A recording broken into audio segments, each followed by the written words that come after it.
All right. Hello, hello. Welcome to another episode of Live It Well. And I'm your host, Mike Gingrich, owner of Live It Well Wellness Company and Adventure Tours. And excited to have with me today Bryan Kramer coming to us from Portugal. And just give you a little background on Bryan here. Bryan is a renowned business strategist, global keynote speaker, executive trainer, coach, investor, two-time best-selling author, Forbes contributor, and has created a global movement and is known for his keynotes, books, and talks on There Is No B2B, It's Only B2C, and it's human to human, or H to H. All right, you can see that back over his shoulder there, the H to H hashtag. So welcome, Bryan. It's good to see you again. It's wonderful to see you. How All are you right, thank you. doing? I'm doing well, doing well.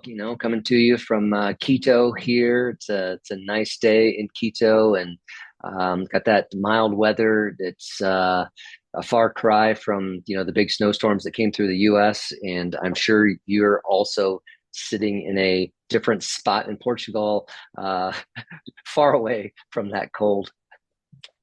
Yeah, it's still chilly here, but it's nothing like the East Coast in terms of like the low temperatures. But it's been windy and rainy, so we're getting our own fair share Okay. of stuff. But I'm still we're warm. We have food. We're good.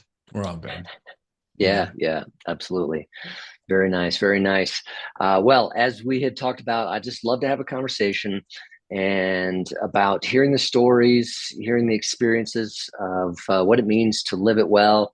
And I've connected with you different times over the last number of years and kind of watched your journey.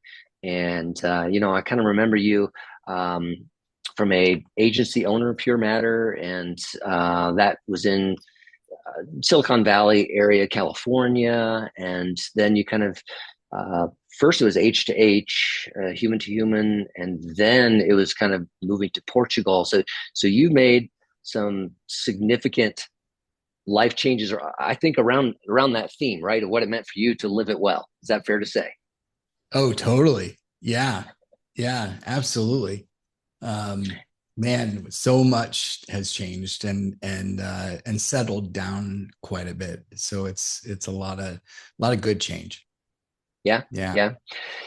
yeah. When you think back to some of the days in Silicon Valley, and uh, was there, maybe if you want to share a little bit of your story, whatever you're comfortable with there, on why you felt like a change was needed to live it well.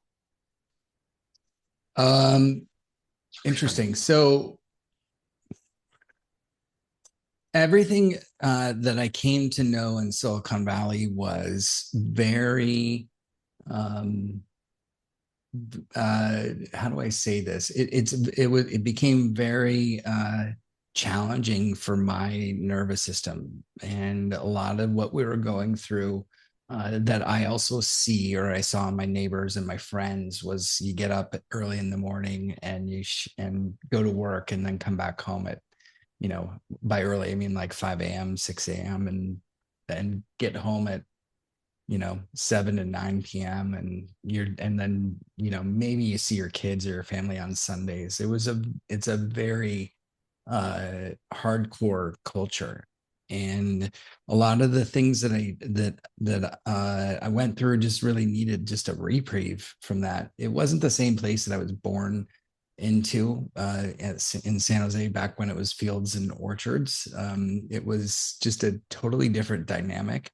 And so one of the things that really changed for us was when our kids were now out of the house. Our oldest was had been out for a number of years, but our second oldest just had left for college, and that just changed the dynamic because we didn't need to pull them out of school to move somewhere. So now it's just the two of us looking at each other.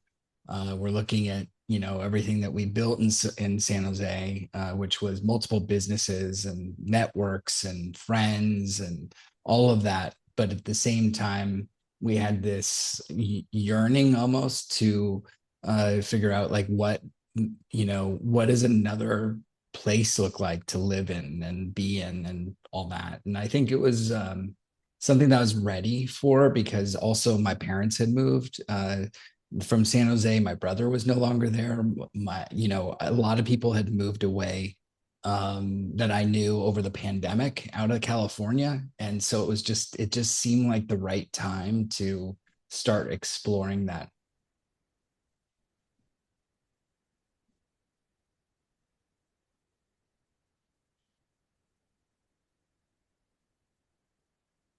All right. I'm having a little lag time on my side here, so I'm hoping you're still hearing me.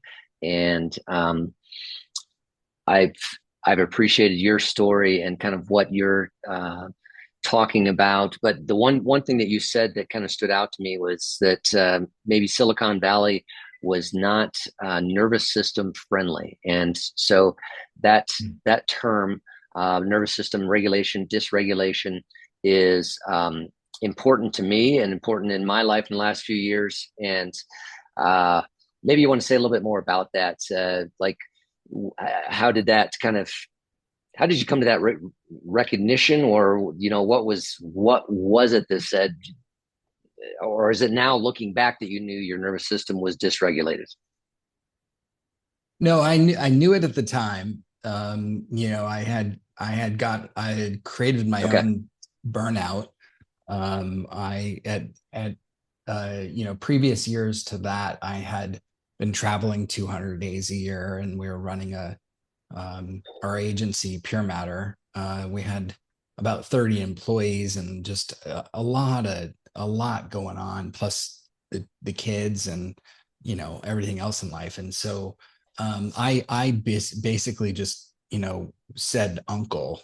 And I was like, I'm not gonna keep doing this anymore at this rate, and I'm good. I just need some sense of like purpose. I've always had that, and I always think I will, but a different kind of purpose. And then also, I think just a change, a shift in my life that was environmental, not just the changes that I made in my life outside of moving on from marketing, moving on from the agency, moving on from those things. That was like a step ladder of Okay. things that I was able to move on from. But I think that the biggest shift, was really just starting to look at where can we move that feels, like I always loved, Sedona in Arizona, and I always loved, where else? Sonoma. Not because it's wine country, but because it just like Sedona and Sedona and Sonoma. God, say that 10 times.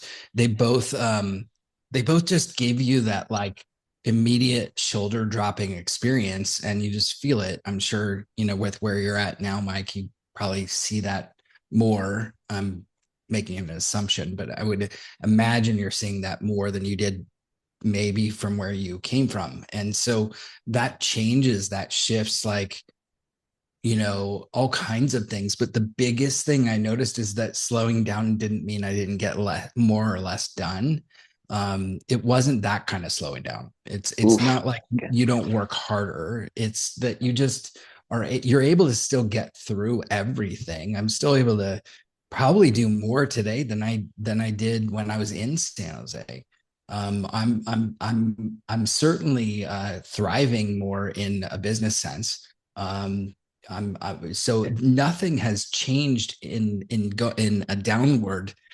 Nothing's gone negative. Everything's gone up, and that to me is like, wow. Okay, well, proof is right there. Within 2 years ago, we moved here. If everything goes up, and yet I still like feel like I have more time, then that's the key. That's the thing I was looking for the most.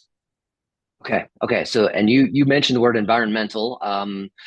I'll add to that, perhaps cultural. So there's just some kind of shift in any more details about that? What is different for you in that environment or culture that kind of sets the tone differently, that helps you feel more at ease while still accomplishing things?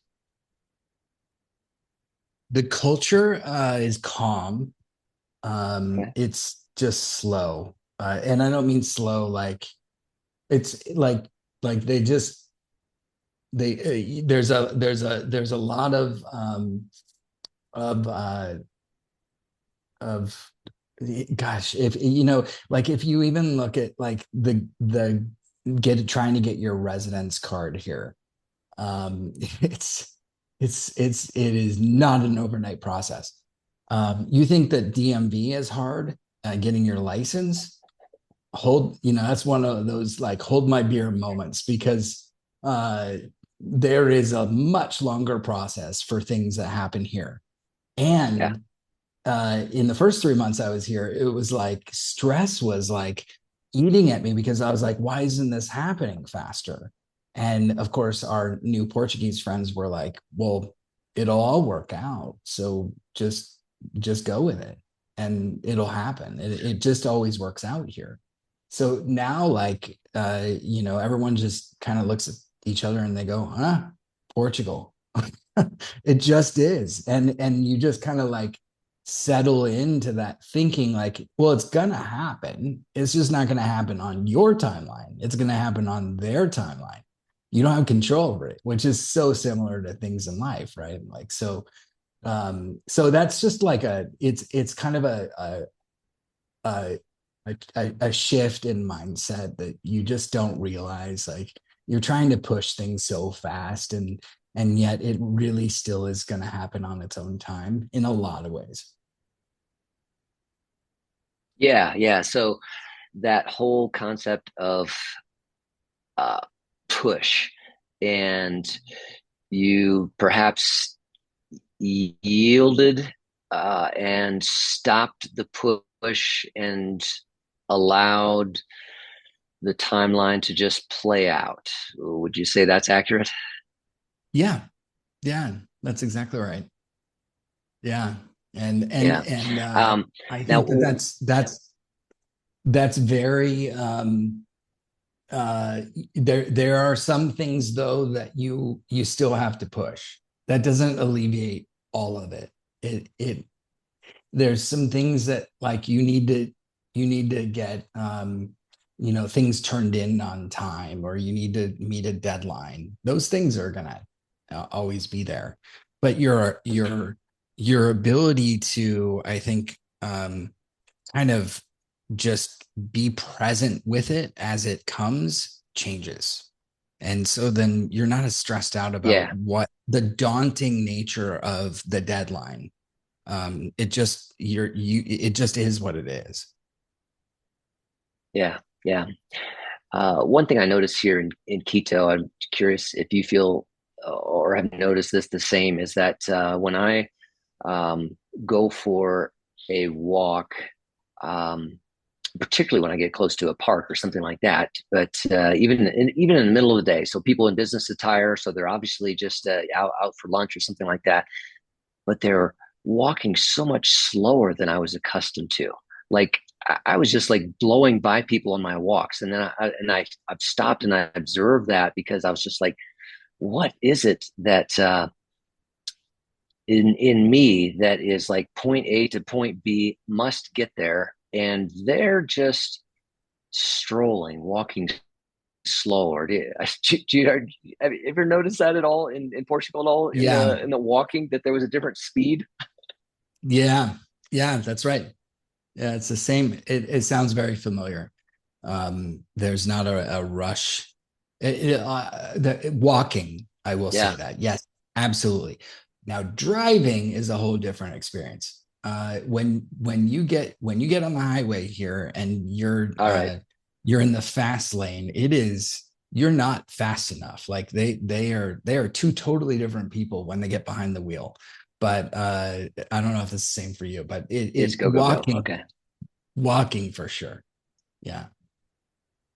Yeah. Yeah. All right. Yeah. And okay, so you made some significant shifts, but also kind of the launching of H to H, human to human, and so that was kind of uh, a movement that you wanted to bring. You had vision for that is kind of a different way of operating within business. Is that a fair statement? I would say that it was more of a remembering than of who we are and what we need. Okay, Calling remembering, us going back, back to, yeah, bringing us back to what we were made to do. What brings us joy? What moves us? Whether you're talking, and the full title of it is "There's no B2B or B2C." There, it's HH, human to human, in the book version. And the reason for that is because B2B, business to business, or business consumer, the person on the other end doesn't care about your process. They don't care about what it takes for you to get them what they need. What they care about is, will this help me? And that's a human decision. So, me on the customer end of anything, it's about relationships, it's about people, it's about trust, it's about simplicity, it's about empathy, it's about maybe a little bit of imperfection instead of, all these perfect social posts all over the place. It's a little bit more of humanity that we grow to like. I mean, some of my best clients still today that I've had for, gosh, over 15, 20 years are because of a relationship. It's not, and some of the clients that I don't have anymore is because the relationship wasn't there or not strong enough. yeah, Technology can't solve that. It's just not going to. Technology can't solve, the ability to connect deeper and for the two of us to look at each other right now and have a moment. The moment that we have together, each and every moment, is the humanity of it all. That same thing goes for employers, bosses, CEOs, and their company, or the executive team and their company. If you think that sending out a newsletter once a month telling everyone what's happening with the company is making your culture better, you couldn't be more wrong. It's the connective tissue and the newsletter, but it's the connective tissue that starts to build that. So how do you build a real human to human experience?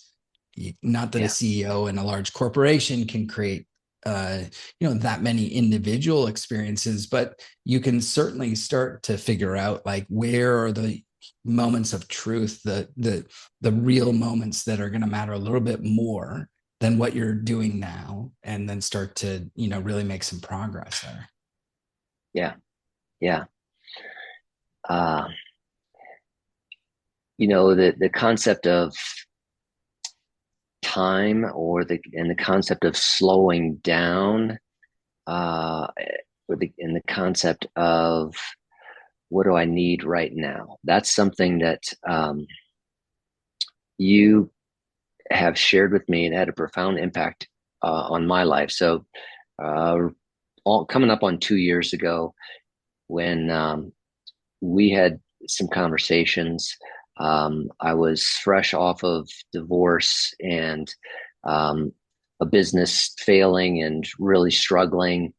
And I was stuck in a cycle of how do I figure this out? How do I figure out a next step? And what do I do? And uh, it it's you had a profound impact on me because you helped me to say, okay, Micah, what do you need right now? Are you okay right now? And you know, there was helping me stop spinning, ruminating, trying to solve uh, a future which was unknown, but bringing me back to what do I need right now? And that's been profound for me. and I keep coming back to that uh, so frequently of, you know, okay, am I starting to spin again on the future? Okay, so let's come back to the present. What do I need right now? And sometimes that's as simple as a glass of water, a drink, standing up, moving my body a little bit.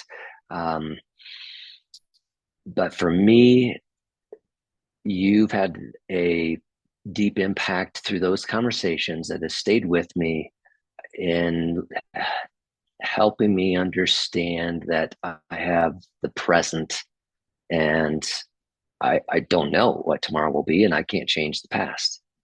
So thank you. Wow. Beautiful.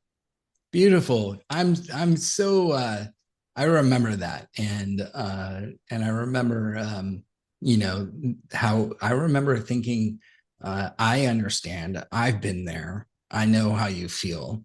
And it's often so hard for each of us to see ourselves and so much easier to ask for help.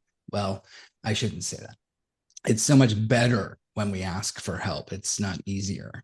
When we do ask for help, and it certainly can alleviate some things. And I was so honored that you asked for help, and you helped me. I mean, we have a shared experience online and in content, comments that you and I make on each other's content, and I can feel it. I feel the energy of what you share, and just watching you thrive in what you share, and the experiences you've put together for people in what you've done over the last few years, to have them there where you live, and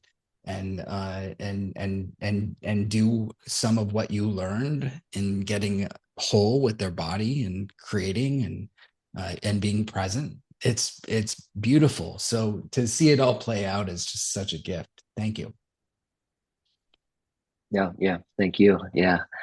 One other uh, thing that I remember vividly about kind of your journey, and this was since you had moved to Portugal, was the silent retreat that you took. And um, maybe you want to share a little bit about that, but I guess maybe it's like, why did you feel like you wanted to do that? Maybe start with that one. You did, I want to say 10 days, but tell me, why did you feel like that's a step that's you needed or you wanted to experience? Well, so it was kind of like part of it was I knew I wanted to do it at some point in my life. My wife was going on a Okay. cruise with her family, or with her mom and her mom's sisters, girls cruise, and I had 15 days to play with while she was gone, and I knew that that was something I wanted to do, and it was top of mind. So then I started looking at dates around the world that they offered um, the vipassana technique, uh, and I found the dates. It was in Macedonia, uh, which was kind of like not easy to get to, but okay, I'm going to sign up for this. So I did, and then they accepted like 2 weeks before I was supposed to go, and I'm like, if they accept it, it was meant to be. If they didn't, it's not meant to be. They did. So then I was like, okay, shoot, I'm really going to do this, I guess. So then I tried to, like, now I'm like meditating 3 times a day to get myself prepared for meditating, which is kind of funny. Um, and I'm trying to figure out like mental mind state, like how do I get ready to be alone? Because the thing about it is that you're kind of becoming a monk for that amount of time. You've got 10 days of silence, no eye contact, no speaking, and no reading. So you're basically like with yourself and your thoughts. That's it. There's 10 hours of meditation a day in 1 hour increments, divided with 15-minute, 20-minute breaks in between. You start at 5 in the morning with the first meditation, and you end At 9, you have one. It's all vegan food, and only for breakfast and lunch. Dinner is an apple with honey. It was the most delicious apple I've ever had because that's all I got. So I was interested in just like I was excited by it. So anyway, I feel like the Savoring it. the thing Yeah. that the thing that I got the most out of it was what I didn't realize I needed, which is like probably what happens to I think all of us. I thought I was going there to learn how to meditate. I did. I learned how to meditate. That's not what I actually needed to learn. What I needed to learn was how to let go, and that's what I learned. On day Mm. 3, I wanted to quit. I packed my bag. I was halfway to the lead meditator's office, and I was ready to go. I was had made it up in my head on exactly I was going to tell them why this didn't work for me because I was so in my head all the time. My back was hurting, my neck was hurting, my mind was like everywhere but there. I was like, this is excruciating pain to be here in every level. And then halfway to the office, I had this thought that just completely like came into my head and said, what if you leave right before the magic happens, like tonight or tomorrow? Like the thing that you came here for was just about to happen and you left before it happened. And I was like, ah, Bryan, why do you do this? Like you almost had it. You were almost gone. And so I turned around, walked back to my room, unpacked my bag, and just said, I'm in. Whatever happens, happens. I'm just letting go of all expectations and I'm letting go of what my anxiety is and all the looping thoughts that are going on and all the crises I was making up in my head and the lack of like, oh, how am I going to get through another night of no dinner? And like all these thoughts that are going through my head.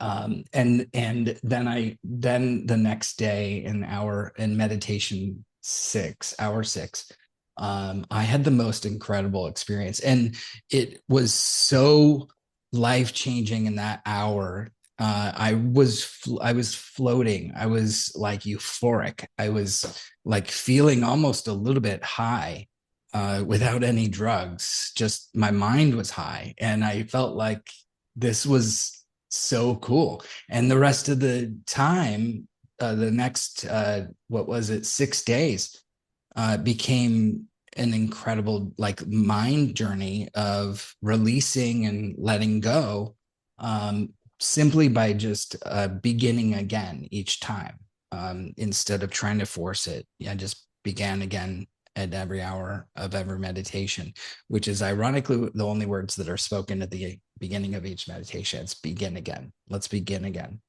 Um, which is the key to life, right? Like in our moment, every moment that we're in, we get stressed out. Well, let's begin again right now. Let's just begin again. And I just thought that was really cool. So anyway, that Yeah. that was just a neat way. I could go into 1,000 other things of how I let go of past thoughts and trauma and you know uh, relationships. And I mean, you're there for 10 days. You're with yourself. You have a lot of time to think about a lot of things. I mean, heck, I even made up scenarios of like a little daytime drama of the other 69 people that were sitting around me in the meditation hall. This person was sleeping with that person, and this person was mad at that person. I had a whole daytime drama going on. So anyway, there's a lot going on in that 10 days. I think everybody, I got to talk to almost everyone on the 11th day, and we all came out of it. And it was just like, man, for a group of people that never spoke to each other, we were very like not just understanding or curious, but also we knew each other in this really weird way. It was almost like you just kind of like you knew that Yeah. that person on day 6 had some interesting thing happened, or some release, or you just knew like this person was had something going on, and then all of a sudden became lighter, and you knew that you just could sense it because the energy shifted. So we were all connected on that 11th day, and differently, not just because we went through it, but because we had this. So again, you could see I like really hated slash loved the experience, and would recommend it. But I would also recommend that people maybe try the 3 day first instead of going for the 10 day, and just and work your way up to it. It doesn't always have to be just let's go right into it and do it. Yeah, yeah, no, uh, very interesting that despite no eye contact, but you felt bonded to the people, and that you could sense shifts in their perhaps their physical appearance or their the way they carried themselves that was changing over that time. Yeah, yeah, Yeah. absolutely, absolutely. That's Okay. it was magical in so many ways. I couldn't even describe it. You just had like someone would have to go through it, and I'm sure everyone's experience is gonna be a little different. So, Yeah. so uh but man, it is a powerful way of being. Some people like to do drug trips or ayahuasca trips. I would put this up there with something that would be another life-changing opportunity. Okay. Yeah. I haven't done anything that long. I think I did a 2 day silent retreat years ago, and but again, one of the keys of that, just that the slowing down, and then kind of being confronted with the noise inside of your mind is profound and significant. And um, 30 minutes goes fast here, and we kind of want to shift towards winding down, but I'm thinking about that. I think a lot of people can resonate with noise in the mind, and there's an urgency culture that we live in. We've kind of chosen by some moves internationally to uh, distance ourselves a little bit or have a change from some of that full on urgency culture. Um, and the noise in the mind. But what would you leave with people to say if they're to live it well, and maybe they've recognized that, yeah, they're living in the urgency culture. They're not going to get out of that quickly, and there's a lot of noise in their mind. What would you leave with them from your journey to live it well? To thoughts, ideas, things to consider. Um, well, so I would say that everything becomes more possible the more you're willing to let go of the possibility. And I know that sounds like so, like, what? But Okay, say it one more time. because I think everything becomes more possible the more we're willing to let go of that possibility, and not hold it so tightly. Yeah, Here's so like we get ourselves into like mental loops. I don't know a human on earth that doesn't get into a mental loop, and those loops are fixed on something that we're holding on tightly to. yeah, We're holding on to something that we it's like it's like a rope that we're just keep, or a wet rag that we just keep tightening and tightening and tightening. That's the mental loop. So if we keep holding on to this thing that we want to happen, and it doesn't happen the way that we think it should or could, or it hasn't happened fast enough, or again, behind us, if we're holding on to something behind us that happened and we're mental looping over that, we're holding on to, the same possibility that we can get ourselves out of this, that we can, release it. And but we're mental looping over it, so we're not really releasing it. We're just giving it power and creating a difficult time to let go of it. So the key to it is to catch yourself in the mental loop. mm-hmm. You got to you got to shift yourself to something physical. The moment that you see the loop, go do something physical. Mike, I see you all the time, like near a waterfall, which is brilliant, or hiking, or doing something, that kind of stuff. But it can also just be just get up and walk down the hall. It doesn't have to be that much. Just get up, and distract yourself with something. The distraction of the something is the anchor. So once you have that anchor of the distraction, now look at your feet and feel them on the floor, and just that's it. Yeah. Just feel your feet on the floor.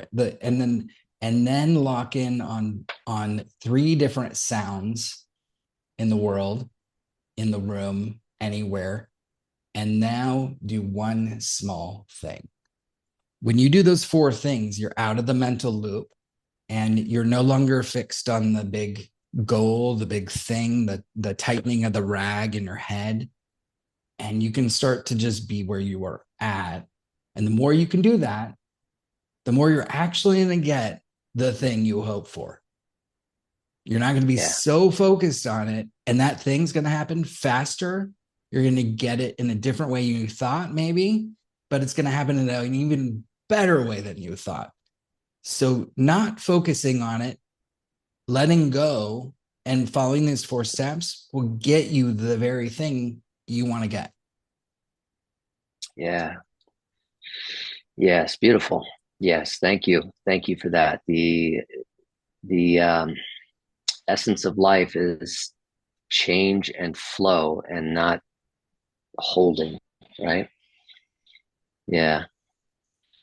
I appreciate your Beautiful. time today, Bryan. This has been beautiful conversation and beautiful opportunity to reconnect and just interact a little bit around your story. And I'm grateful for the ways that our paths have crossed, and hope for some more of those in the future. But thank you for being with me today.